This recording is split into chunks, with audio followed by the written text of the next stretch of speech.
आज हम शुरू करेंगे अध्याय 9 परिमेय संख्याएं। तो देखो, परिमेय संख्याओं पे आने से पहले आप जिन जिन संख्याओं के बारे में आपने पिछली कक्षाओं में पढ़ा है, तो देखो सबसे पहले तो आती थी प्राकृतिक संख्याएं। ठीक है, देखो हम कभी भी क्या करते हैं, अगर हम काउंटिंग करते हैं, गिनती करते हैं, किसी वस्तुओं को गिनते हैं तो कहाँ से शुरुआत करते हैं? हम एक से शुरुआत करते हैं, 1 2 3 4। ठीक है, या जीरो से हम शुरू करें। हमें अगर गिनना है कि आज कक्षा में कितने विद्यार्थी आए हैं, तो हम शुरू कहाँ से करेंगे? 1 से, न कि 2 से, 3 से, 4 से। ठीक है, तो ये संख्याएं जो हैं इनको प्राकृतिक संख्याएं कहते हैं। फिर हमने देखा कि इनमें एक संख्या ऐसी है, एक अंक ऐसा है जो गायब है, वो था 0।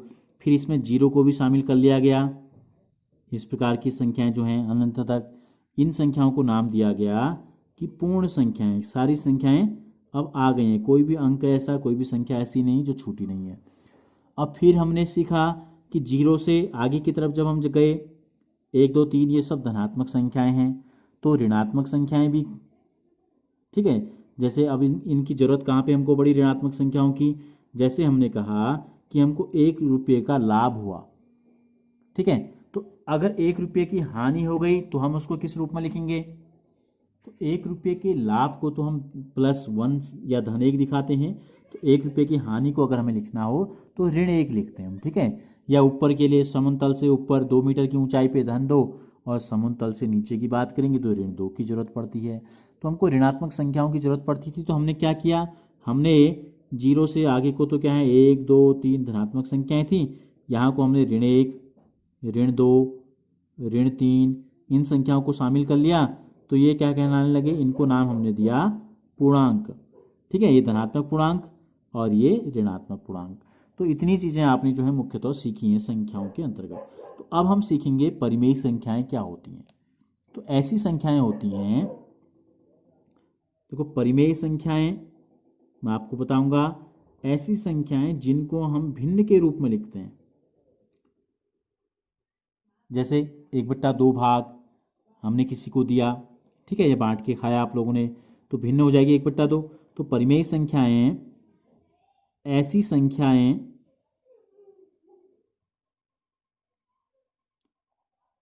जिनको हम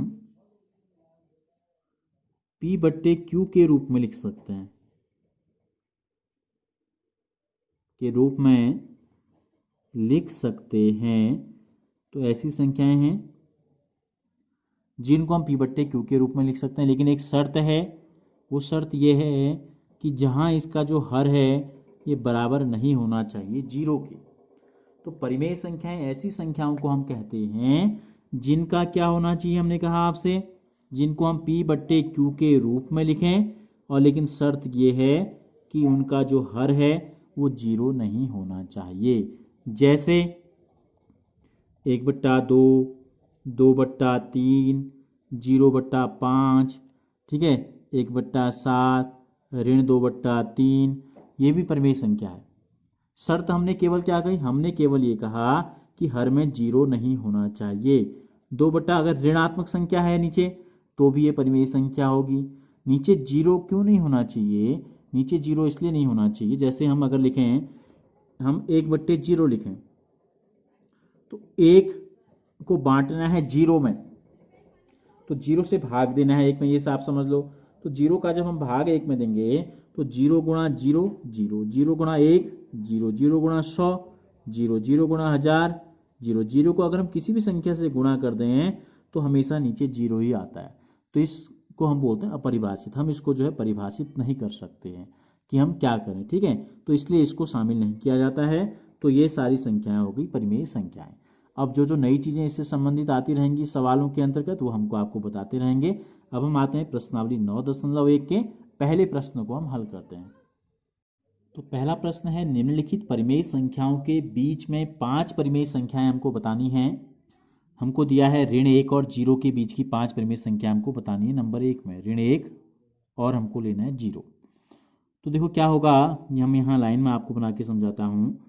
ये है हमारा ऋण 1 और इधर होता है 0। संख्या रेखा से आप पहले से परिचित हैं। अब अगर हम इसमें क्या करें, इसके बीच में दो परिमेय संख्याओं के बीच में असंख्य अपरिमेय संख्याएं होती हैं। हमको केवल कितनी बतानी है? 5। हमको केवल बतानी है 5, और दो परिमेय संख्याओं के बीच में बहुत सारी यानी कि अनंत असंख्य परिमेय संख्याएं होती हैं।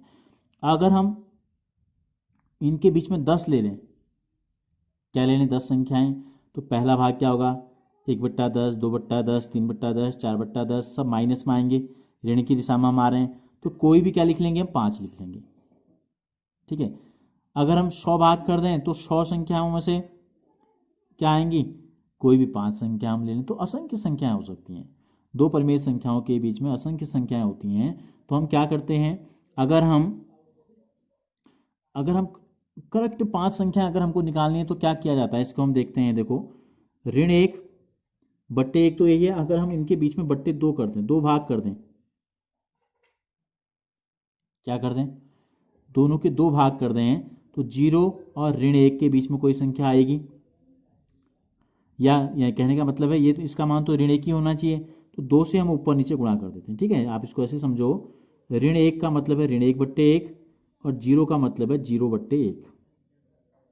अगर हम इन दोनों के हरों को 2 से गुणा कर दें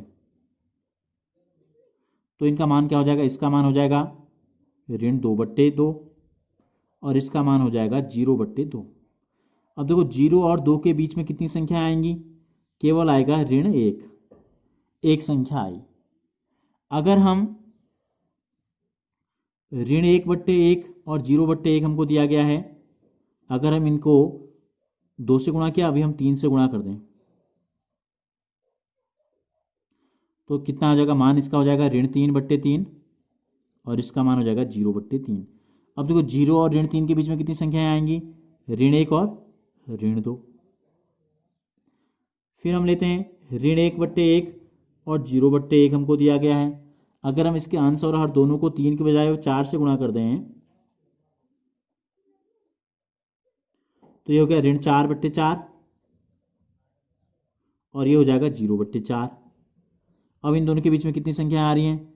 ऋण 1, ऋण 2, ऋण 3, सबके बट्टे में 4 होगा अभी। ठीक है, अभी हम केवल संख्याओं की गिनती कर रहे हैं। तो अब इन तीनों को देख के क्या निष्कर्ष निकला? देखो, जब हमने 2 से गुणा किया तो कितनी संख्याएं आई बीच में?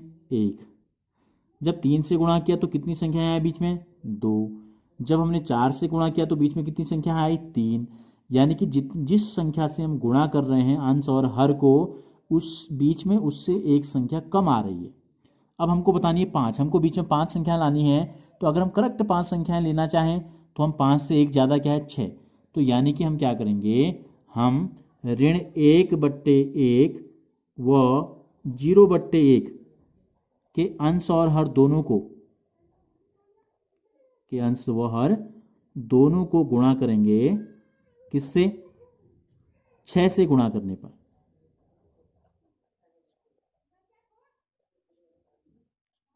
तो 6 से गुणा करने पर क्या हो जाएगा?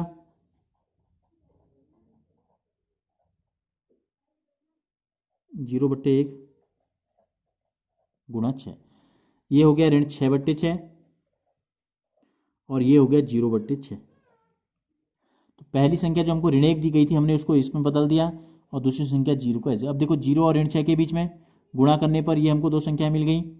तो इन दोनों के अतः ऋण 6/6 और 0/6 के मध्य की 5 परिमेय संख्याएं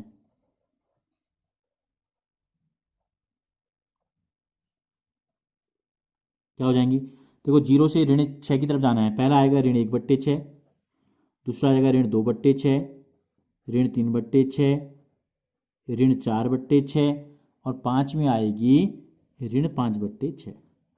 कितने हो गए? देखो, 1 2 3 4 5 और फिर क्या आ गया? ऋण 6/6 ही आ गया।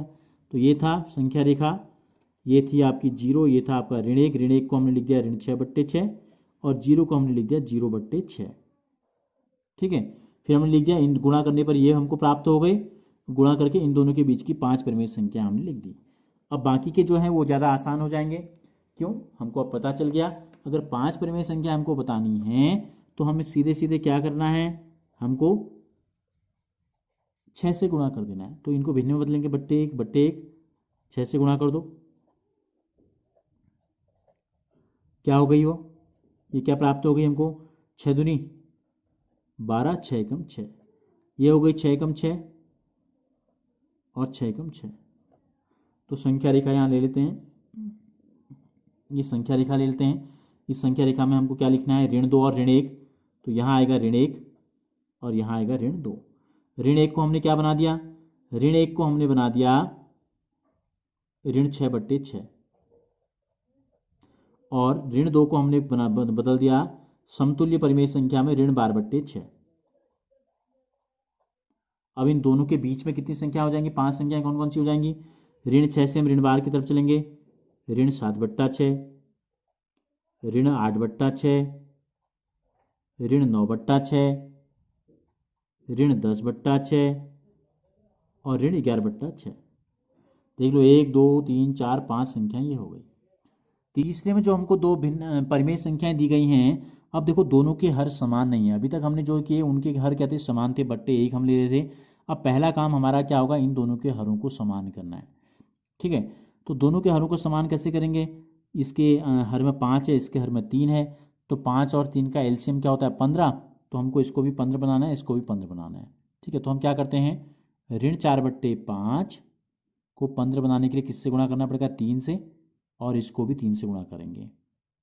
दूसरी संख्या हो जाएगी ऋण 2/3, इसको 15 बनाने के लिए किससे गुणा करना है, 5 से, तो इसके अंश को भी हम 5 से गुणा कर देंगे। तो ये हो गया 3 चौको 12, 5 3 15। और दूसरी परिमेय संख्या हो गई हमारी 5 दूनी 10 और 3 पंजे 15। अब हमको इन दोनों के बीच में बतानी है। तो देखो ऋण 10 और ऋण 12 के बीच में पहले से एक परिमेय संख्या तो है ऋण 11, हमको 5 बतानी है। तो हम क्या करेंगे, ऋण 12/15 को हमने आपको बताया किससे गुणा कर देना है, 6 से, और ऋण 10/15 को भी किससे गुणा कर देना है, 6 से। वैसे अगर हम दुगुना कर दें या तिगुना कर दें तो भी हमको प्राप्त हो जाता है, लेकिन आप कोशिश कीजिए कि जो हमने बताया उसी तरीके से आप कीजिए। ठीक है, तो अब इन दोनों के बीच में क्या होगी, 6 12 6 72 और 15 6 90। और दूसरी परिमेय संख्या जो बतानी है हमको 10 6 60, 15 6 90। तो ऋण 60/90 और ऋण 72/90 के बीच की कोई भी 5 संख्याएं आप लिख लें। ठीक है, ऋण 60 से ऋण 61/90 से ऋण 71/90 तक की कोई भी 5 संख्याएं आप ले सकते हैं। तो छठा जो दिया है ऋण 1/2 और 2/3 दिया है। तो हमने आपको बताया क्या काम करेंगे, सबसे पहले हम करेंगे इन दोनों के हरों को बराबर। तो हरों को बराबर 2 और 3 का रौसपा होता है 6, तो 3 से गुणा करना पड़ेगा इसको, और इसको गुणा करना पड़ेगा 2 से। तो क्या हो जाएगा, ये हो जाएगा ऋण 3/6 और ये हो जाएगा 4/6। अब देखो 4 और ऋण 3 के बीच में वैसे ही कितनी संख्याएं हैं, 5 संख्याओं से ज़्यादा संख्याएं हैं। तो ये लिख लेते हैं हम, इस कोने में है आपके 4/6, किसको बदला हमने 2/3 को, यानी कि ये 2/3, ये दोनों समतुल्य है परिमेय संख्याएं हैं। और यहाँ हम लिख लेते हैं ऋण 3/6, यानी कि किसको, ऋण 1/2 को। तो अब इन दोनों के बीच में देखो 4 से इधर हम आएंगे 3/6, 2/6, 1/6। ठीक है, 0 को हम लिख सकते हैं 0/1 लिख सकते हैं, 1 2 3 4 हो गई, एक और लिख लो ऋण 1/6, इसको 0/6 लिख सकते हैं। तो कितनी परिमेय संख्या हो गई, पहले ही 5 संख्याएं आ गई आपकी, 5 से ज़्यादा आ गई हैं केवल हरों को समान करने से ही।